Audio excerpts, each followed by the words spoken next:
যখন বাসায় কোনো ভালো খাবার রান্না হয় অথবা ভালো কোনো আয়োজন হয়,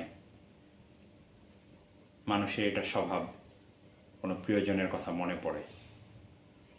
তা আমারও মাঝে মধ্যে মনে হয়, ইস, রসুল্লাহ সাল্লাল্লাহু আলাইহি ওয়াসাল্লাম যদি এখন থাকতেন, আমি একটু খাবার রসুল্লাহ সাল্লাল্লাহু আলাইহি ওয়াসাল্লামের জন্য নিয়ে যেতাম, একটু ভালো তরকারি একটু ছোট্ট বাটিতে করে নিয়ে যেতাম, বলতাম বাসায় রান্না হয়েছে।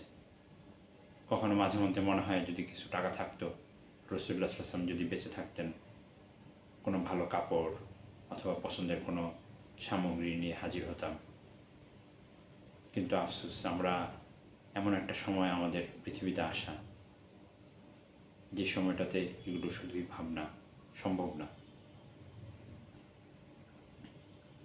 কিন্তু আমাদের মতো হতভাগা, আমাদের মতো আফসোস যাদের হয়, তাদের জন্য একটি পথ খোলা আছে।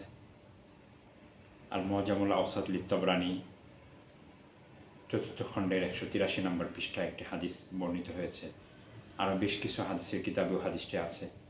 রাসূলুল্লাহ সাল্লাল্লাহু আলাইহি ওয়াসাল্লাম বলেছেন, জুমার রাত্রিতে এবং জুমার দিন আমার কাছে তোমাদের হাদিয়া, দুরূদ শরীফের হাদিয়া পেশ করা হয়।